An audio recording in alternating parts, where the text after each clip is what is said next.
திருப்பதி மாவட்டத்தில் பெய்த கனமழை காரணமாக ஏரிக்கரையில் உடைப்பு ஏற்பட்டதால் 2000க்கும் மேற்பட்ட கால்நடைகள் நீரில் அடித்துச் செல்லப்பட்ட சம்பவம் அதிர்ச்சியை ஏற்படுத்தியுள்ளது. கேவிபிபுரத்தில் கனமழை பெய்ததால் அங்குள்ள ஏரியின் நீர்மட்டம் ஆபத்தான அளவை எட்டியது.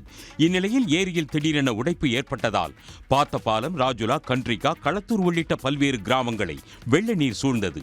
இதில் பசு, எருமை மாடுகள், ஆடுகள் என 2000 கால்நடைகள் அடித்துச் செல்லப்பட்டன.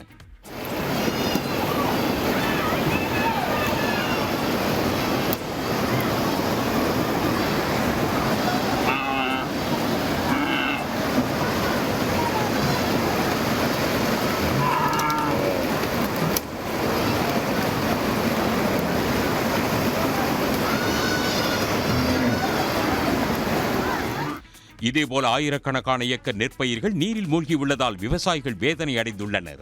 இதனையடுத்து மாவட்ட ஆட்சியர் மழைநீர் சூழ்ந்துள்ள பகுதிகளை ஆய்வு செய்து இறந்த கால்நடைகள் மற்றும் சேதமடைந்த வீடுகளுக்கு இழப்பீடு வழங்கப்படும் என தெரிவித்தார்.